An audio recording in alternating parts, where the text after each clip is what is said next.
Welcome to USA Global TV and Radio, where our mission is to provide education, entertainment, hope, and inspiration.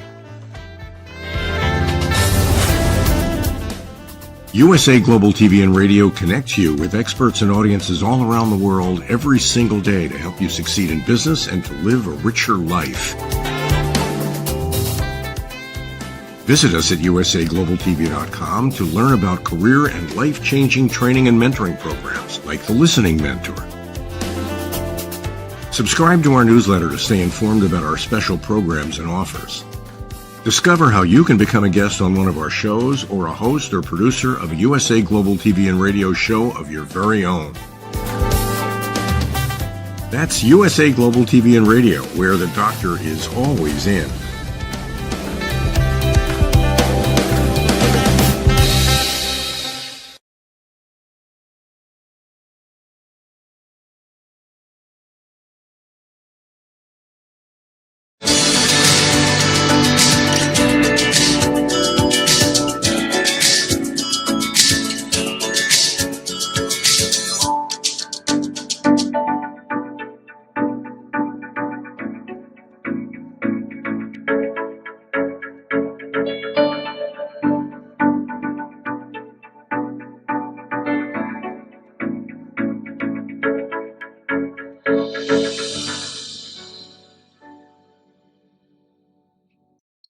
Hello, beautiful soul family, and welcome to Weekly Wisdom and Insights, your home for spiritually guided transformation and empowerment. I am your host, Dearjames, and together with the unseen, Spirit, Source, and Symphony, we look at the current energies, the intuitive wisdom and insight, and we go as guided.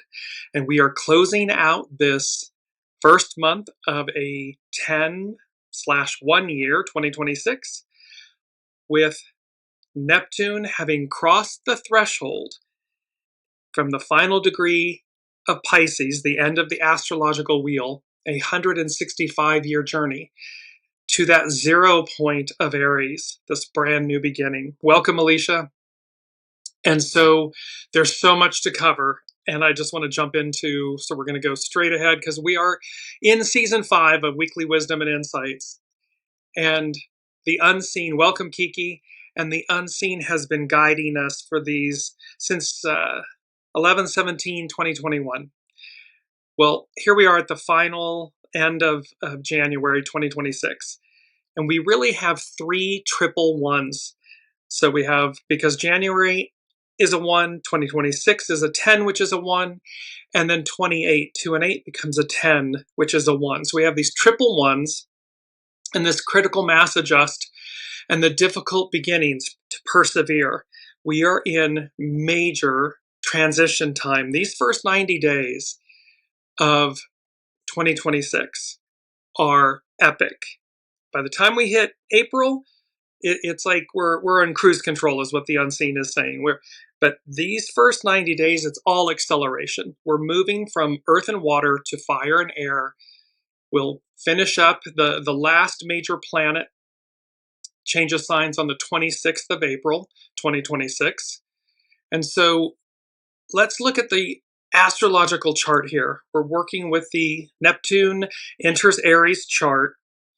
And one of the first things that came when I was looking at, again, I read astrology intuitively, and you'll see on the kind of at about 3 o'clock on the right of the chart, this stellium of planets. We have Mars, Pluto, the Sun, Mercury, and Venus, all conjunct in Aquarius.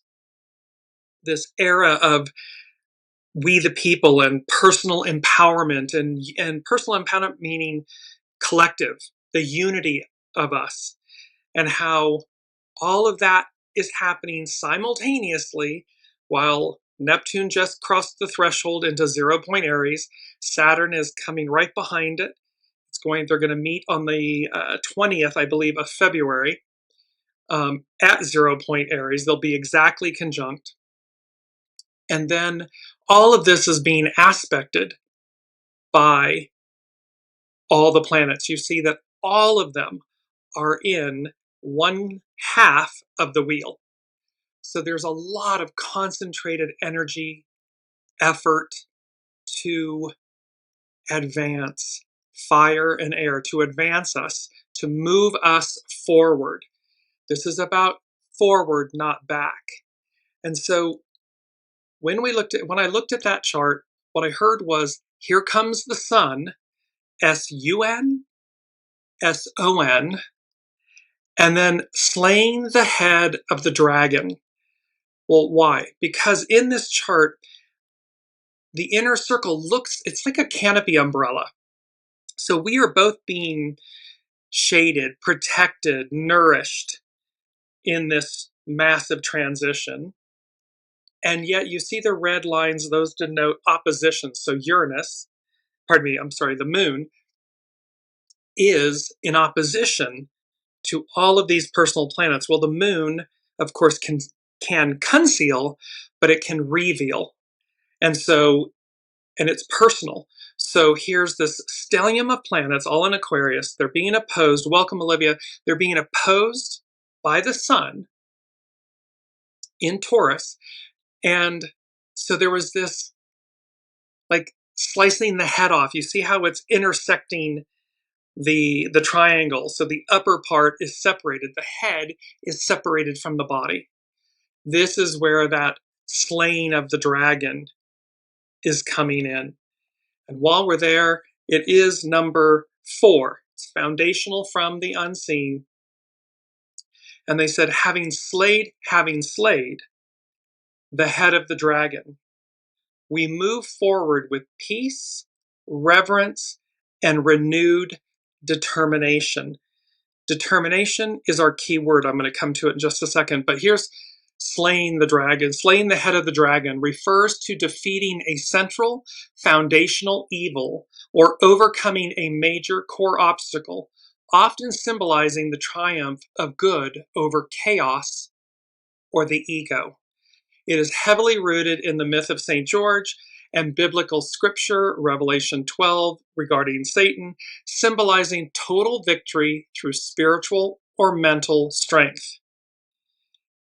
With St. George and the dragon, it represents the consummate knight, K-N-I-G-H-T, the consummate knight overcoming evil. The narrative popular in medieval times often featured St. George saving a city by slaying a dragon with a lance. In biblical imagery, it refers to the defeat of Satan, the dragon, the serpent, by Archangel Michael, or the final future destruction of the sea dragon, Leviathan. And it's overcoming evil. It symbolizes the victory of faith and righteousness over the principality and powers that rebel against the divine. So we have this having slayed the head of the dragon. They're placing this as number 4, and they're placing it slayed in the past tense. So while this may be simultaneously happening, it's a fait accompli. It's done. And we've talked many times where the unseen showed us that ancient dragon, if you will, its body chained down, it's crisscrossed, so its body and only its neck and its head was flailing and moving about. And then they said it's just with this lance, and the neck, the head is lopped off. This is what we're talking about. Having slayed the head of the dragon, we move forward with peace, reverence, and renewed determination. And determination is our key word. And so let me bring that up. Keyword. Here we are. And you see this beautiful lion, this determination on the face of the lion. The house of Judah representing the lion. So it's Master Jesus and so forth.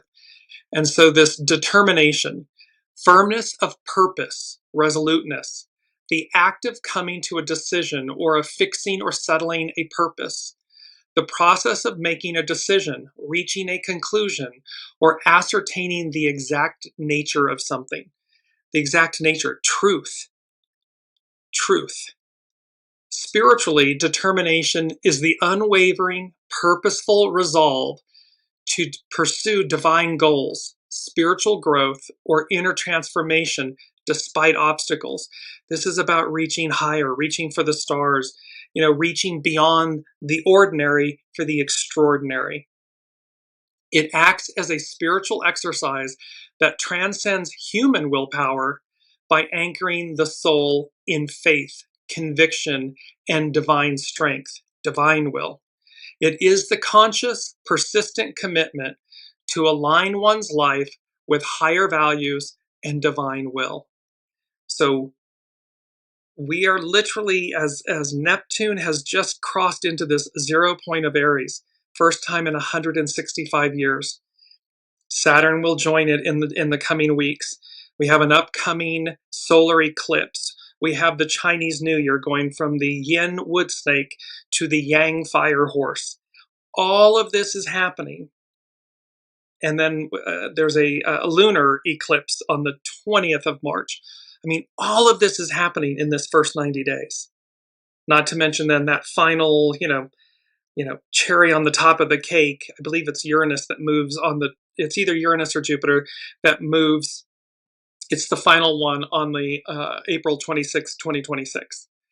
So we have all of this. Well, what's the main theme for this crossing of the threshold? Neptune moving into 0 point Aries.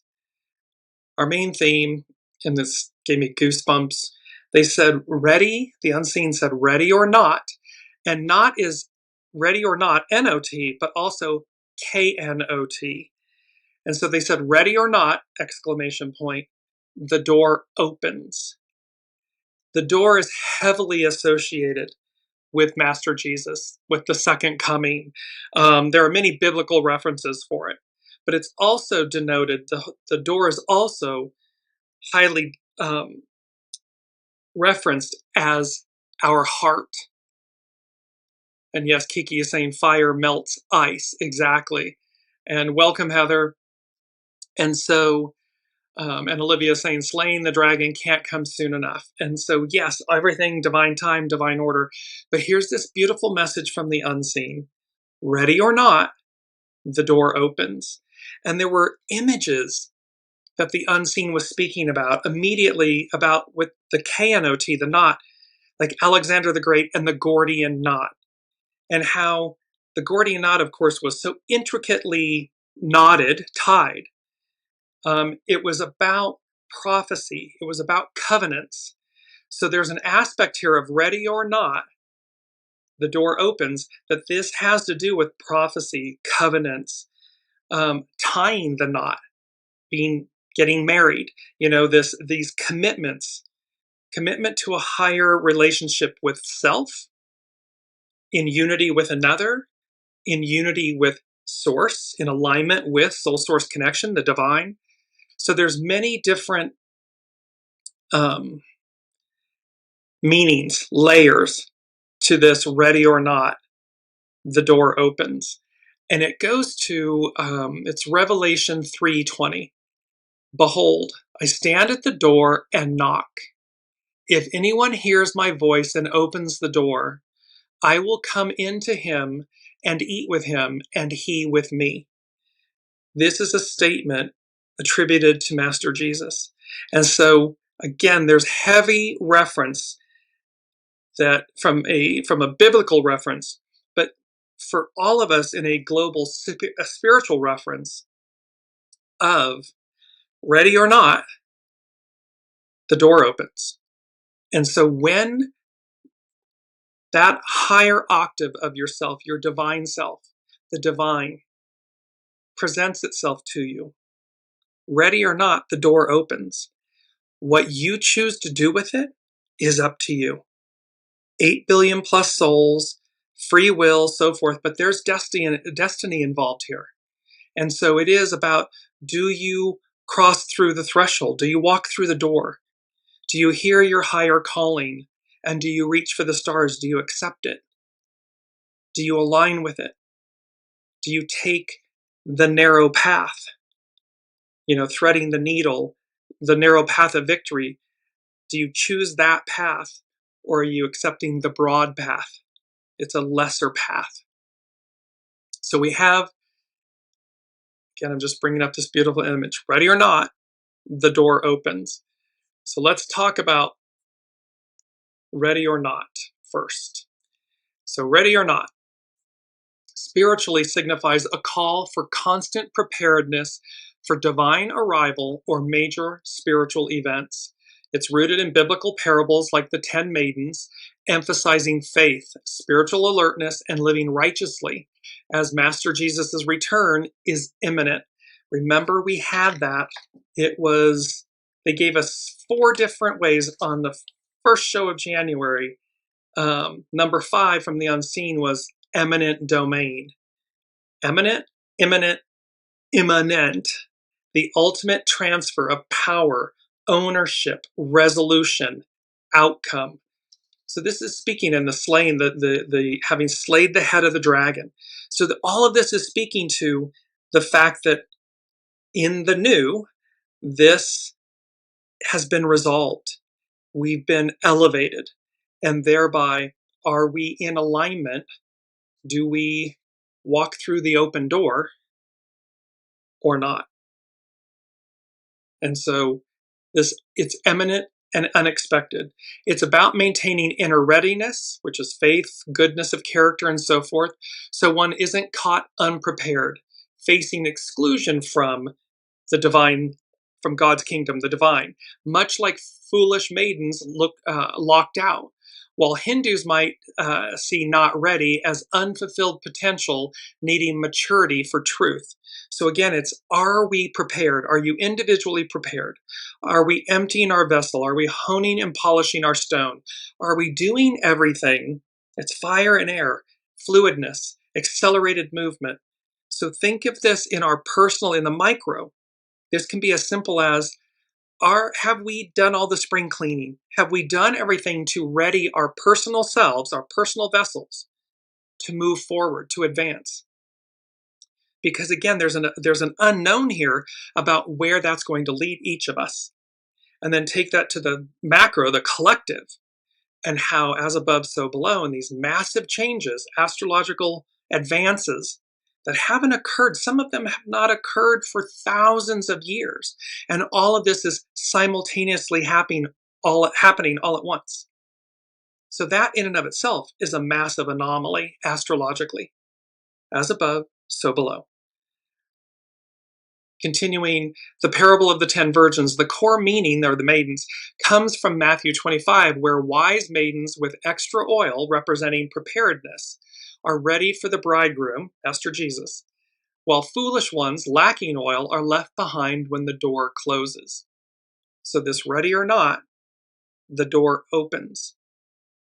And the knot, the tying of the knot, it's in this, the prophecy and the covenants, this is about a very deep commitment, a very deep spiritual alignment, commitment to your soul self, to that higher octave. And so in preparedness, ready or not, the door opens. Do you answer the call? Or are you left out because of being unprepared and the door closes? And this isn't a false narrative of preparedness. It's not about what we quote unquote do publicly for show. Oh, look at me, look at me. There's a beautiful saying by Master Jesus that, they're knocking, Rabbini, Rabbini, let me in. And he says, I know you not. So this is about purity, authenticity, truly aligning from your center so that your heart, the purity of your heart speaks truth. Because there's no manipulating and bartering and, BSing and all that stuff. That doesn't work. In the new, it will not work. The head, having slayed the dragon, the head of that old is lopped off. So it doesn't work anymore. And we're seeing this in real time. We're watching that thrashing and the fire and all the, the what is it? I know the word I want, and this, just all this puffery and smoke and stuff of the past. It doesn't work. The people are standing up. They're seeing through it. They're not succumbing and cowering. They're rising. They're saying no more, not this, forward, not back, something higher, something better, something more pure. That's what the preponderance of humanity wants, is hearing that call. knows to be true. And thus they are standing up for it. They're aligning with it. They're seeking it. They're embodying it. That's where we are. So we have this. It's about vigilance and faith. It's a command to live in constant readiness, not knowing the hour, yet living in a way that aligns with divine teachings. It's about a spiritual state. Being, quote, ready means having faith, forgiveness, and a transformed life. Not just physical preparedness, but a state of grace. So one doesn't need to, quote, make things right at the last minute. So this is about walking the walk, walking the talk. And that this aspect of no second chances, the phrase implies an irreversible moment when the call comes. There's no time for last minute preparation or change. And this had to do with last week that, the trumpets, it was about hark the herald angels sing, a heavenly announcement, trumpet blast. Listen, a divine intervention. We're not to miss the coming words. And the words, of course, are creation, how everything came into existence. So we have all of this, and in Hinduism, it can be about unfilled potential, not ready, not yet ready. And it's about signifies a lack of spiritual maturity or understanding needed for ultimate truth, indicating potential that needs development for profound transformation. So this is all about this ready or not. The moral of the story is be ready, be in alignment. In every moment of every day, do what you can, do what's necessary to lighten your load, to align yourself, to move yourself forward so that when that moment arises, when it happens, ready or not, the door opens, you're ready. You walk, you cross, you've got the golden ticket. We've talked about the golden ticket a lot. You've got the golden ticket. You've come into the station on the train that is ending. You cross the platform, and in your hand, in your being, in your essence is the golden ticket. You get on the train that's going to everywhere, to that, it's Tomorrowland in a way. It's the movie Tomorrowland. But it's to that newness. And while this may sound, quote unquote, airy-fairy, spiritual, this is rooted in 2,000 plus years of prophecy, of covenant, of revelation, all of this stuff from a spiritual place, not from a religious Christianity standpoint. That is the backdrop, yes. However, that doesn't make its truth, its purity, any less real or restricted. It's about a direct connection. Master Jesus tossing the tables at the temple with the Pharisees and saying, you bar from the people what is rightly theirs, meaning the love of the Father, of the divine, this direct connection. That is true, as true today as it is 2,000 years ago. And thus, we're approaching this time where the octave of everything rises. So the purity of that connection, everything that would have blocked it, the head of the dragon is lopped off. It's slayed. And so there is a direct connection, and it's incumbent upon us to align with the purity of that offering, of that truth. Because again, the door opens. Are you ready? And so we have that, and then we have the door opens. So the door opens. Again, spiritually, an open door signifies divine opportunity, new beginnings, spiritual access, or a path forward, representing the divine invitation for growth, ministry, revelation. Revelation is awareness. However, it also suggests a threshold for spiritual engagement, requiring inner readiness to step into new phases of life, faith, and understanding. It can symbolize welcome, transition, or a clear path where hindrances are removed, inviting active participation in spiritual journeys. So you can see these themes that are playing out about the path and the threshold and this invitation, a journey. All of these things are occurring in this. And the key meanings of an open door are about opportunity and divine guidance, access to the divine, to the divine's presence, new seasons and transitions, spiritual revelation, spiritual awakening, an invitation and a welcome, and how to engage discernment. We have talked about the Seven of Cups in the tarot and discernment. We must use discernment. The Seven of Cups in the tarot has 7 cups. Some of those things in the cups are good, some of them less than good. Not, and so how you apply this in our individual lives, in your lives, is when opportunity comes, knocks, recognize the purity or the impurity of it. Believe it for what it is. I believe it's Maya Angelou. People are always showing you who they are. Believe them the first time.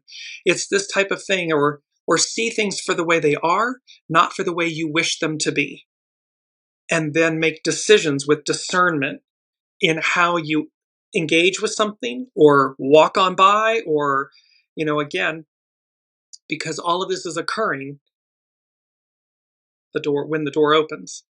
So it's recognizing the source of something, the purity or the impurity of it. Being ready, spiritual doors require quieting the soul, meditation, or tuning into our intuition, our soul source connection, and respond so that we respond appropriately when the spirit calls, when we hear it.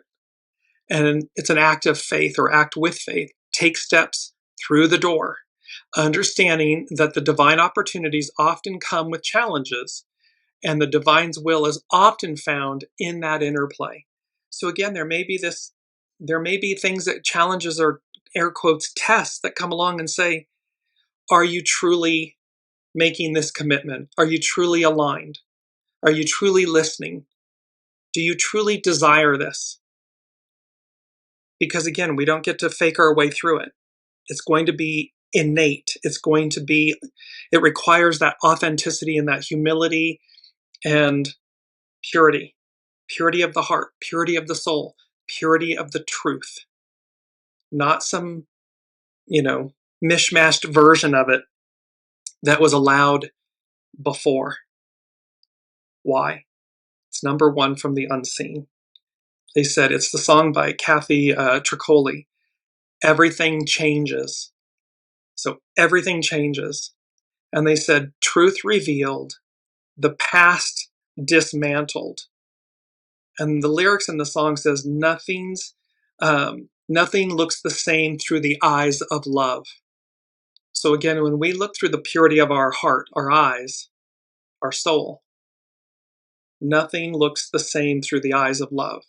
So everything changes. Everything is changing. And thereby the truth is revealed. So expect a lot of unearthing, a lot of things in these next 90 days. I mean, between now and coming into April and everything, or the conclusion of April, both eclipses, all of this, fire and air energy, all of this, the unearthing that comes with that, and how Pluto, all of these personal planets were lined up, and Pluto was handing out that ticket. It's like the ticket or the token, and saying, with great power comes great responsibility, meaning it was a reminder of the renewal, of the commitment that each one of the personal planets, the interpersonal planets and the moon and the sun, were making as they crossed the threshold into, through Aquarius, denoting purity, empowerment, but the responsibility that comes with it. We don't get to rest on our laurels, or we don't get to, if we give our power away, well, then that is on us. But when we accept our power, our empowerment, with great power comes great responsibility. It is incumbent upon us to rise to the occasion, to work with that power, that energy, in a humane, responsible manner. Because again, it's going up an octave. So the unseen is really bringing to our attention. I'm just going to go, it's number 3, and there's 2 number 3s. So there's a 33 in this week, which has never happened before. It went 1, 2, 3, 3, 4, 5, 6.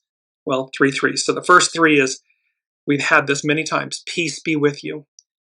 A firm statement, a firm reminder But what they were saying this time was, peace be with you. A wake up call. Not a wake up call, but a wake up call. There's a difference. So from the unseen, from the divine, they're saying, wake up. Peace be with you. We're with you. Ready or not, the door is going to open.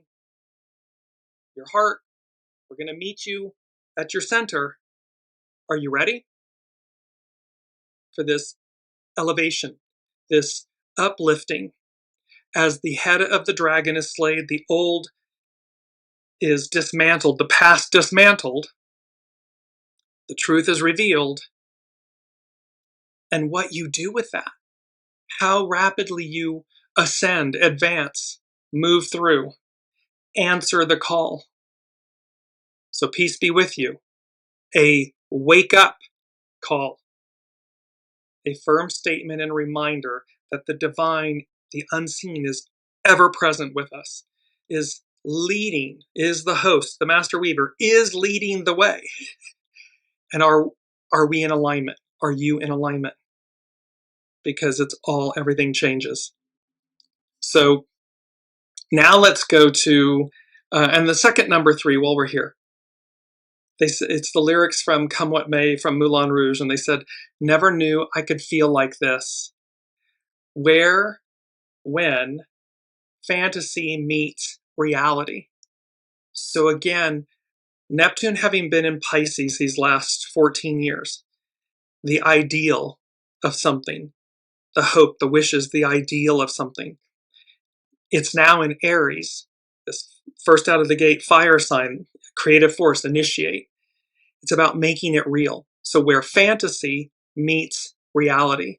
And Saturn is coming to co-present with Neptune, so that here's the teacher and the idealist coming together in harmony to work together, along with Pluto and Uranus and that mini grand trine, this harmonic aspect, to bring about the new in a supportive, healthy, happy way.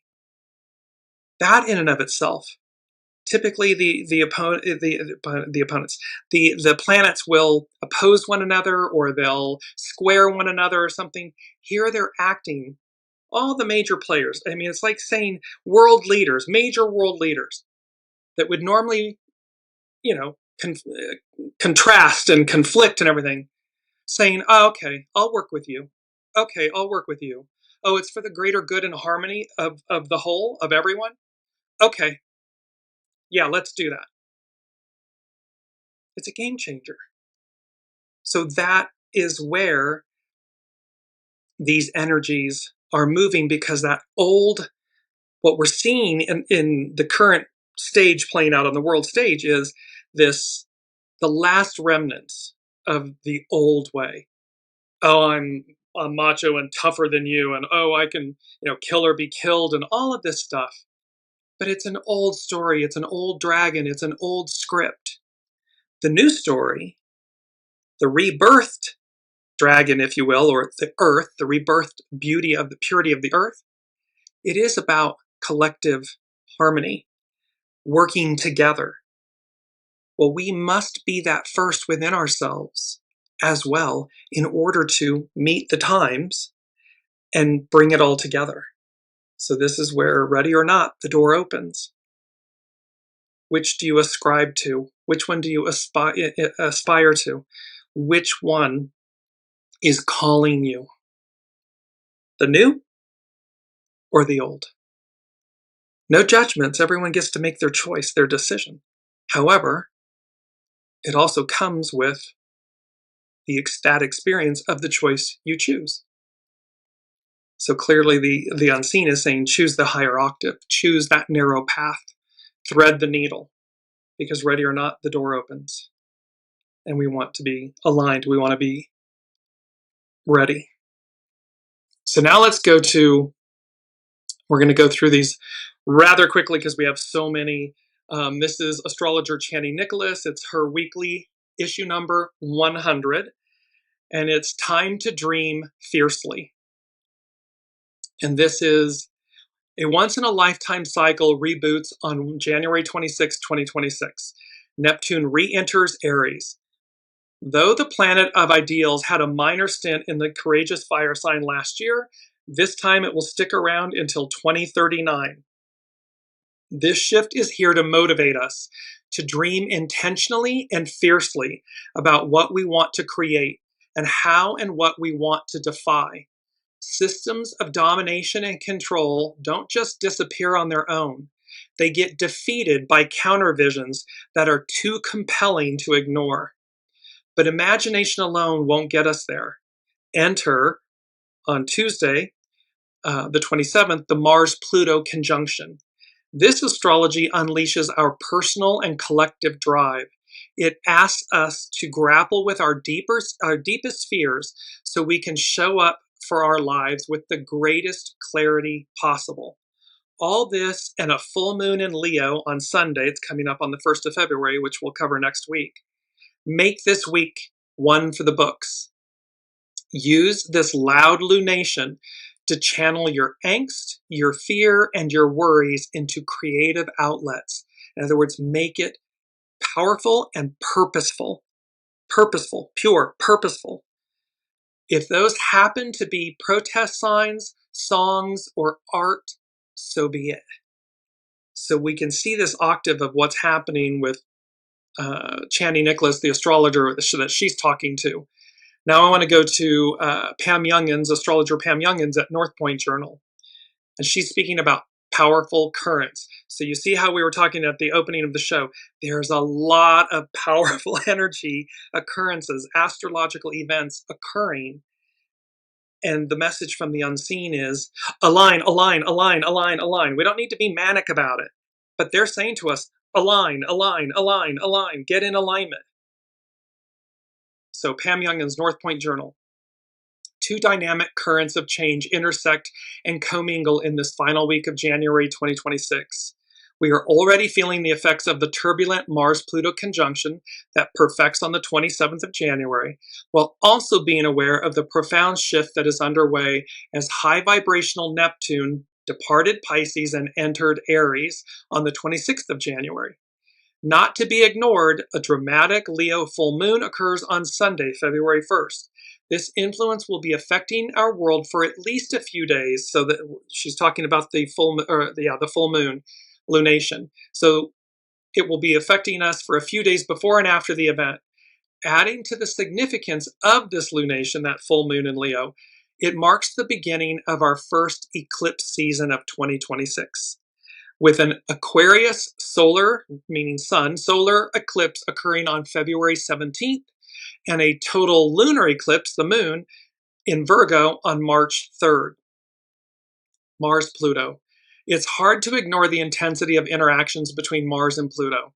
Mars is the planet of assertive action, while Pluto is a catalyst for major transformation. Together, these planets can initiate events that have the potential to alter our individual and collective course in impactful ways. Our reactions under a Mars-Pluto alignment can be visceral. Deep fear and anger may be triggered, tempting us to act more on instinct than on reason. Discernment, discernment, discernment. Utilize discernment. This is why, as we work with the pressures of current events, it is important to feel and process the emotions that arise, but then to make sure we are grounded and in alignment with our higher wisdom before initiating any actions. So it's all about take a beat, take a breath. We can take in, we can feel our feels and so forth. However, before we act, make sure that we've utilized discernment. Make sure we're in alignment with our soul source connection, not our ego, mind, personality, human. And lastly, Pluto at work. With this week's Mars-Pluto conjunction, we see the many facets of the dwarf planet's persona being activated. As the psychotherapist, Pluto delves into the darker side of the human psyche, exposing all that has been suppressed or repressed. As god of the underworld, it takes us on a journey of death and rebirth, most times figuratively, but sometimes literally. As an agent of purification, Pluto brings to the surface the toxins that have been poisoning the system. So we've talked about how this head's being lopped off and how there's that umbrella protecting us, but that the moon, opposing all of these 5 planets that are in a stellium in Aquarius, that the moon, she can reveal.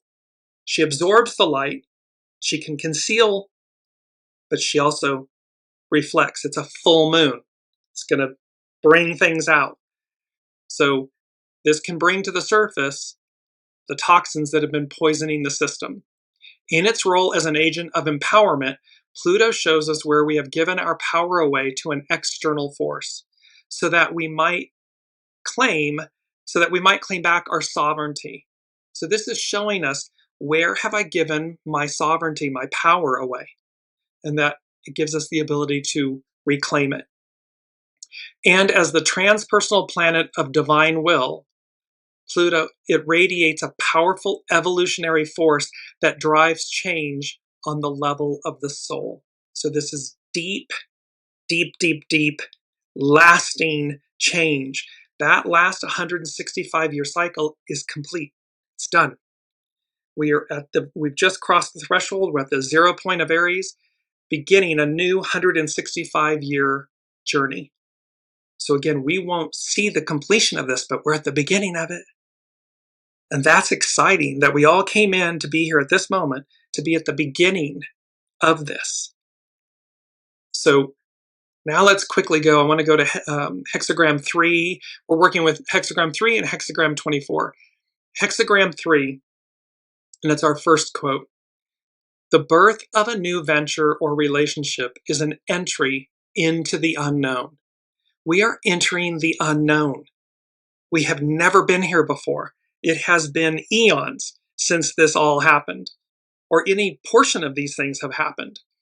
So the birth of a new venture or relationship is an entry into the unknown.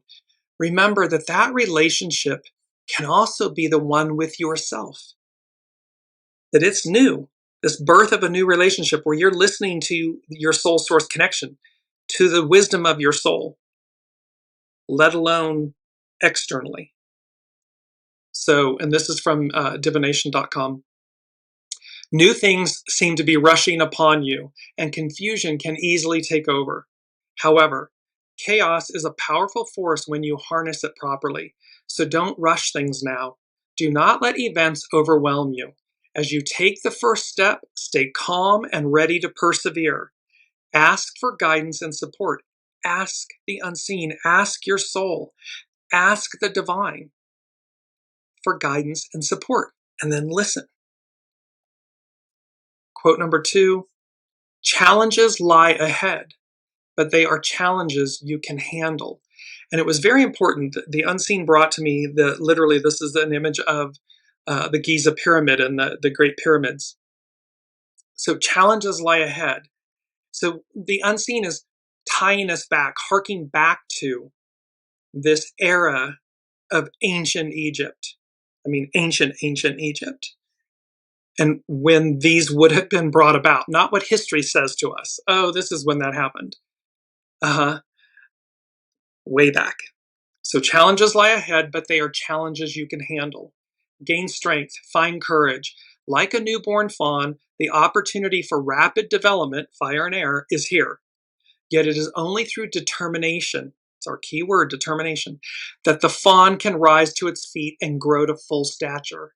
Keep going despite difficulties, and you will find the success that you desire.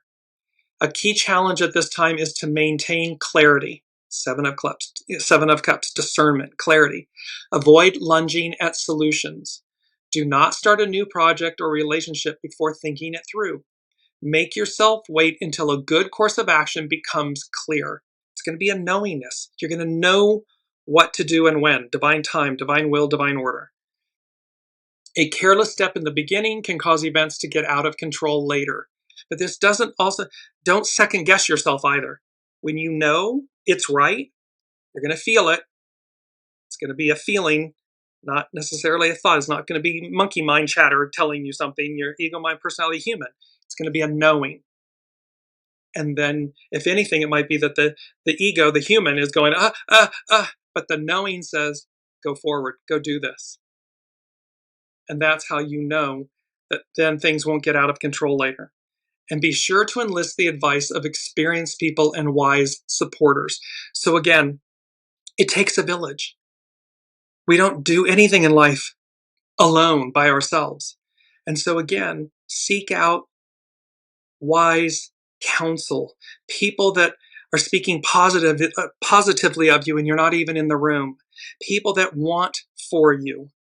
And when you know that people don't, when there's envy and jealousy and shadow and harm, walk on by. Don't engage. No need to. With great humility and grace, let them go. Move forward. Advance. Now, hexagram 24. And this is about returning. A turning point recharges you and eventually brings success. This hexagram is associated with the turning of darkness back toward the light, the winter solstice, the shortest day of the year, which of course was on 12/25 last year. The shortest day of the year, the day when darkness begins to decrease and the hours of daylight begin to increase. This is the cusp of a turnaround, a time for letting go of the old and making way for the new, a time of new beginnings. It all starts with rest. So this rest meaning listen to your bodies, listen. When you need a 20-minute cat nap, take one. When you need to, disengage or something to renew, do so. Take a bath, listen to beautiful music, meditate, whatever it might be. Don't move too fast, as a new momentum is just beginning. So we're just coming into all of this new. I mean, it's moving forward quickly, but here we are. This turnaround requires that your energy be recharged by adequate rest so that your life force is not depleted prematurely. This principle of hibernation, or allowing energy to renew itself and be strengthened by rest, applies to many situations. Recuperation after an illness, the slow return of trust after a period of estrangement, the careful development of new relationships after the splitting apart of old ones. And it's our quote number 3.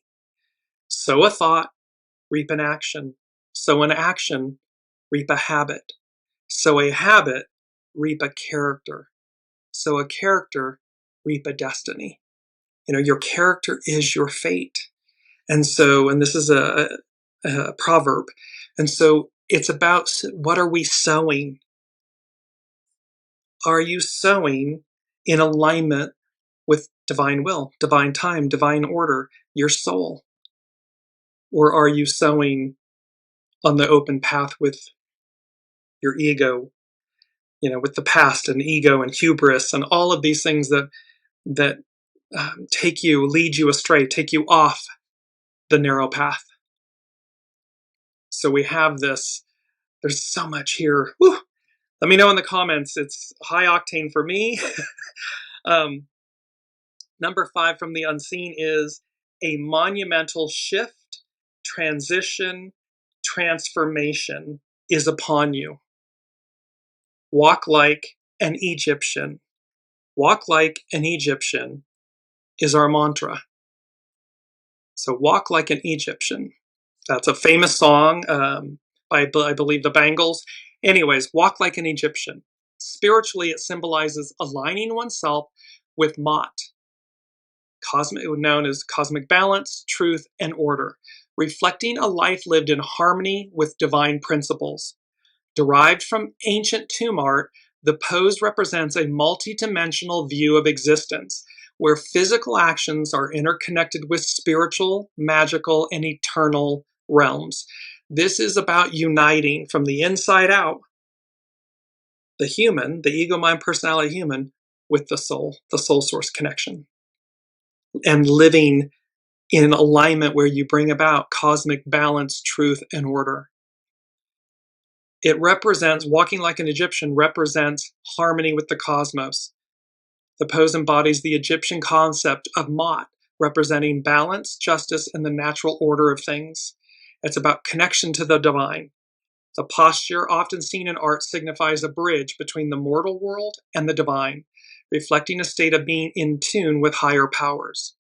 It's about eternity and protection. And remember that canopy just going to bring it up really quickly here, that canopy is that they are protecting us, shading us, protecting us, but also uplifting us, empowering us, evolving us, advancing us. And so it is about eternity and protection. Walking like an Egyptian is the posture represents a state of existence with symbolic, protective, and ritualistic significance in life, in our preparation for what lies beyond where we are. It's about a unified self. It represents a holistic view of a person showing all parts of the self simultaneously to ensure wholeness. And it's also about a cultural expression. It serves as a modern dance or gesture of unity, celebration, and self-expression. So here we are, they're saying to us, a monumental shift, transition, transformation is upon you. Walk like an Egyptian. And then number 6, because it's referenced in number 5, and number 6 denotes spirit and service from the unseen, and they literally said, Mot. And so, again, we're going way back in ancient Egypt. And Mot is the ancient Egyptian concept and goddess of truth, balance, order, law, morality, and justice, essential to preventing chaos. Appearing in the Old Kingdom circa 2613 to 2181 BCE, she is depicted as a woman with an ostrich feather, which was used in the afterlife to weigh the hearts of the deceased. Ready or not, the door opens. The door is associated with the heart. Thus, this beautiful image of doors opening with that heart embracing them at the center. And this is what Mot is weighing. She's weighing our hearts, the purity of what's at our center. Mot represented the cosmic and social order, ensuring the harmony of the universe, seasons, and the daily lives of people and gods. Pharaohs were considered beloved of Mot, as their duty was to uphold her principles. So the leaders of the time were in alignment with Mot. It was their duty, their sworn duty, their covenant, to uphold the laws of Mot. And this is where we have moved away from that, and yet we're returning. The ostrich feather represented her essence, truth, balance, and order. In the, quote, weighing of the heart ceremony, the deceased's heart was weighed against this feather. When the heart was lighter or equal, they entered the afterlife.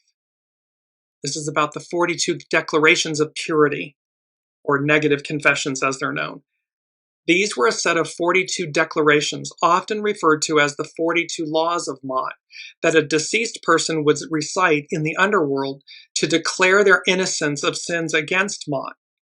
This examples included not killing, not stealing, not speaking lies. And again, there's atonement, own, atone, release, that when we atone for things genuinely, authentically, truly, deeply, that we are absolved of those actions, and they're not dependent on someone else. They're solely dependent on the authenticity, the depth of the purity of our intention. So there, again, that's regaining our sovereignty, our power. So it's not about somebody accepting your apology. It's about the fact that you authentically atone, own it, atone for it, release it. And the core principles revolved around living a just, moral, and balanced life to maintain the cosmic order against isfit, or chaos. Mot's influence extended beyond the underworld into daily life, where she guided ethical behavior and justice, with her name often used in legal contexts and personal names.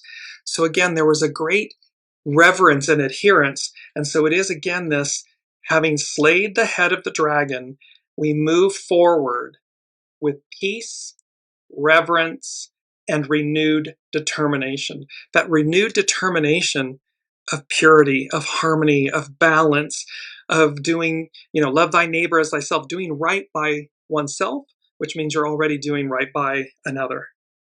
So all of these aspects culminating and coming together in this 10-year It's represented by the Wheel of Fortune. We're moving forward.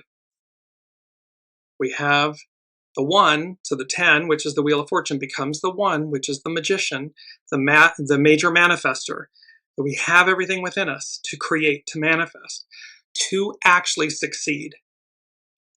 And that we're embarking on the fool's journey. And the fool is not a fool like naive. The fool is empowered, meaning, what is the awe and wonder before me? What lies before me? And how I have emptied my vessel. You see the knapsack, he just has what he needs.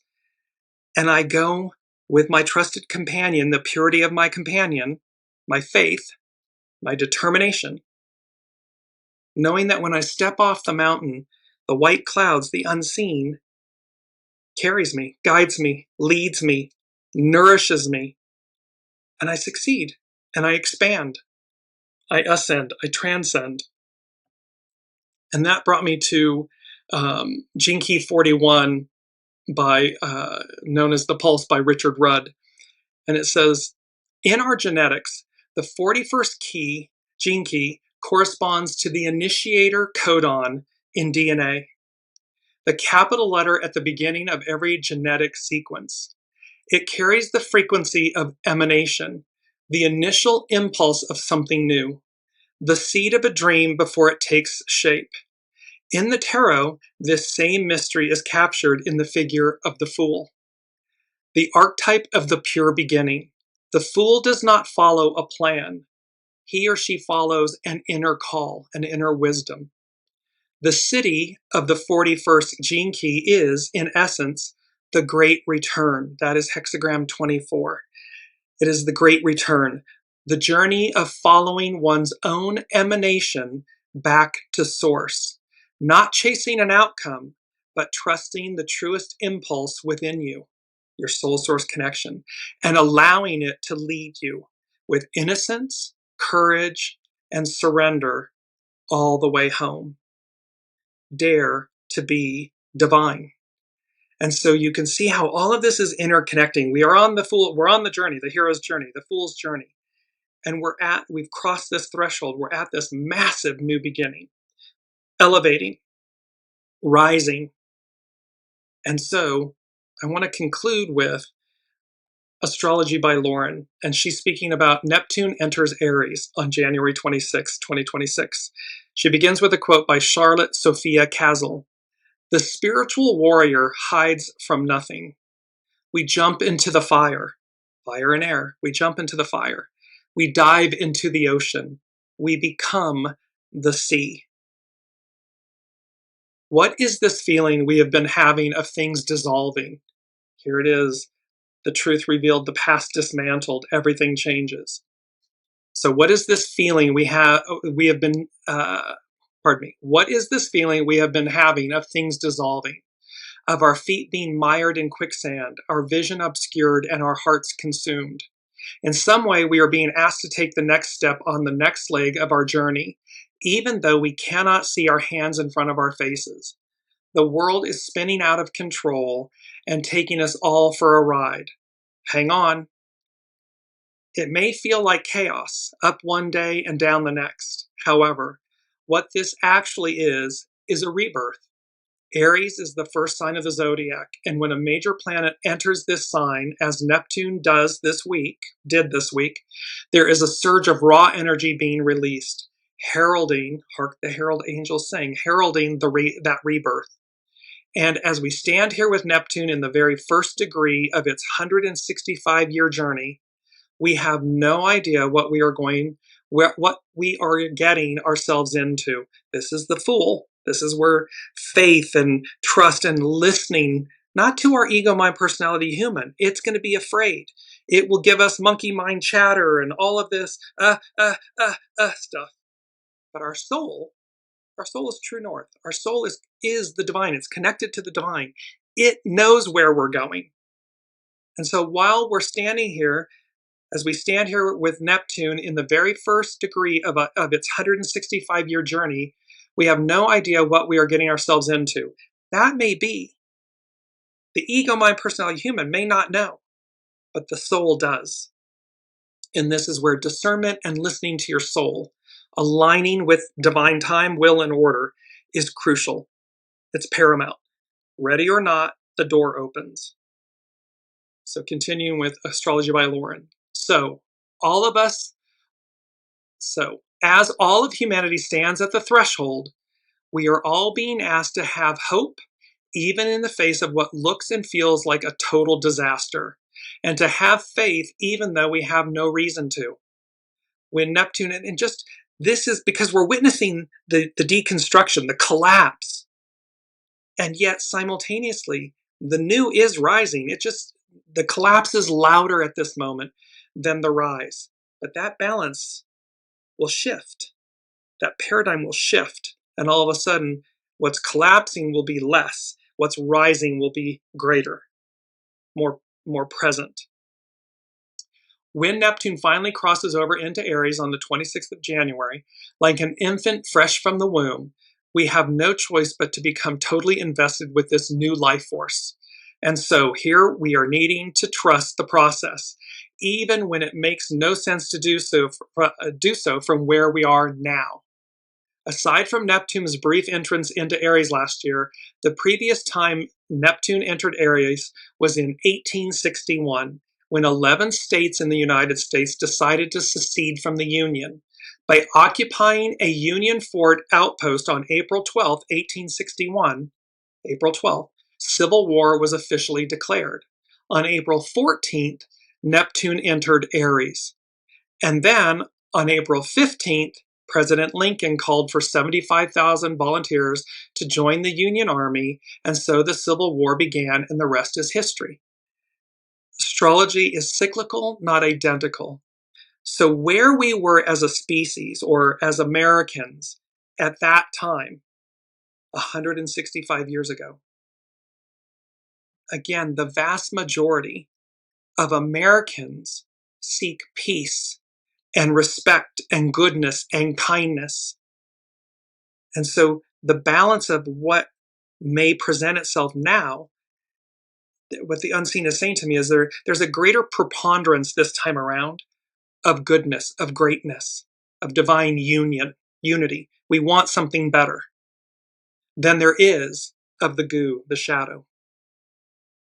And so this experience will be different, cyclical, not identical. There are two principles from that period that are now resonating within the current political climate. But within that resonance, we still have the power of our choices. Aries is a martial sign, a sign of war. But Neptune, at its very core, is also a planet of compassionate ideals and spiritual values. When Neptune enters Aries, we feel the necessity to fight for principles, to fight for our ideals, and make them manifest.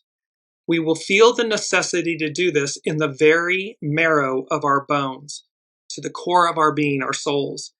Aries brings us that necessity to do, in capital letters, to do something, to have faith in the power of our ideals and the courage to stand up for them and be counted. It's like to stand firm. That's what's happening. People are marching in sub-zero temperatures in tens or hundreds of thousands saying no, no, no. And that speaks volumes. It tips the scales to this higher ideal. Astrology by Lauren. We've got the numbers. And with Pluto in Aquarius, we the people have the power. For the past week, one by one, the inner planets, our everyman, everyday planets, have entered Aquarius. On Friday, Mars is the last of these to enter the halls of freedom, brotherhood, and equality, where he will meet Pluto standing at the gate. Remember, here's the token, the ticket. With great power comes great responsibility. There's a purity to moving forward. A new era is dawning where all the major planets will be working together, seemingly making a concerted effort to bring us to a new plateau in our evolutionary journey. And this will be despite ourselves, because we all are still releasing the goo. There's 8 billion souls, humans on the planet. We still have tendrils and strings or whatever of shadow and goo that we're all working with. That's okay. It's just how quickly do we empty the vessel, hone and polish the stone, align, be ready, so that ultimately we just effortlessly rise. There's no conflict. Know that Mars-Pluto weather can feel like a declaration of war in and of itself. Channeled through Mars, the god of war, the dark lord of transformational change, is being unleashed upon the world. Like a match poised to strike, Mars often serves as a catalyst. Mars-Pluto weather can feel dark, vengeful, even cruel. However, that same energy can be a constructive force for good. When channeled constructively, Mars-Pluto weather is excellent for rebuilding, rebirthing, rehabilitating, and doing some deep and much needed purification. It depends on how we use it. Now that Neptune is entering Aries, where it will be for the next 14 years, it may be helpful to ask ourselves, what is that one thing, that one principle you are most willing to make sacrifices for? What are you willing to put yourself on the line for? Whether that be an ideal, a cause, an idea, a country, your children and their descendants, or perhaps a creative vision for the future that feels so much larger than ourselves. Because it is something greater. This matriarchal Aquarian We the People era is about something greater than ourselves. We receive by honoring and serving the greater good, the greater collective. And in reciprocity, the I receives. That's a complete inversion of where we've been. And so, what is your vision for the future that you're wanting to manifest? Know that by the time all the outer planets, Saturn, Uranus, Neptune, and Pluto, have officially changed signs and are also creating this incredibly supportive fire-air cradle of energetic action this year, our world will never be quite the same again. It may even be unrecognizable in the end. And collectively, we are going to be the architects of that new world. We can do this, and may we do it the right way. It's a wake up call. This is all like, are you ready? Ready or not, the door's opening. Here we go. Everything changes. And number two, I skipped over number two. This was so fascinating. What I heard was tick tock, tick tock. What I saw was TikTok, TIKTOK, the social media app. And then tick, TICK, talk, TOCK. And then they said, so TikTok, TikTok. It's merely a matter of time. So there's both an element of time here, but there's also something about, and you see in the press and the news that powers that be currently bought TikTok. So there's an aspect here about how we interact with social media, who owns it and controls it, what are the algorithms, and in essence, when we are called to do so, it's to reject those manipulations, those impurities, things that may be exposed. Because again, if everything has been amassed at the top and they're controlling the narrative, it goes back to Tomorrowland and Hugh Laurie's character. There's a famous soliloquy in Tomorrowland where he says, in essence, the unseen says, but we warned you and we gave you, opportunity after opportunity, chance after chance after chance. And you didn't listen. You didn't do anything. So this is about being willing to say no, to let go of our quote unquote shadow, our addictions. Are we addicted to an algorithm, to a social media, to something, or do we become aware that we're being manipulated and controlled, or that's the attempt? And when we simply walk away from it, air quotes, the powers that be, those that own or control it, are left with no choice but to change. Because again, We, the people, 8 billion souls on the planet, or those that work for these companies that know what's happening. And I'm not being a conspiracy theorist, I'm just saying, when in the shadow, people are in the know. It doesn't occur in a vacuum. So as you become in the know in terms of utilizing or interacting with these things, what are you willing to stand up for? What are you willing to release to say that's no? Not until you get your house in order, not until you purify your house, not until you get in alignment. And thereby, I don't need this. There's something about this with TikTok and time. So the social media app, TikTok, and time. There was also there's things in the press about the new terms and conditions, terms of use for TikTok, and how it was sending alarm bells. So again, wake up is what the unseen is saying. And Astrology by Lauren, so she concluded, we can do this, and may we do it the right way. And she ends with a quote by William Q. Judge.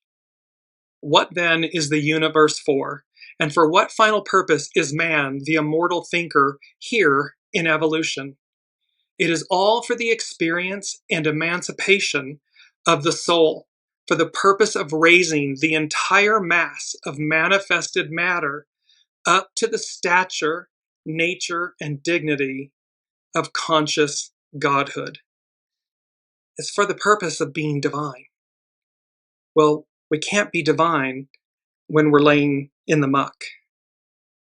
It requires us to purify, cleanse, renew, choose better, choose a higher octave. That's what the unseen, the universe, the divine, is delivering with all of these massive astrological and the timeliness of it. Again, the timeliness of this. All happening, click, click, click, click, click. Let us, humans, rise to the occasion, rise to the moment. Cannot wait to see what they have in store for us next. February has the upcoming eclipses, and thus we will come into that. And I left out astrology.com, we're too far over. I'm going to pick that up in this coming next week's show with the Leo new moon, because it's very important, and it addresses the upcoming eclipses. So until then, hone and polish your stone. Ready or not, the door opens. Be ready. We'll see you next week.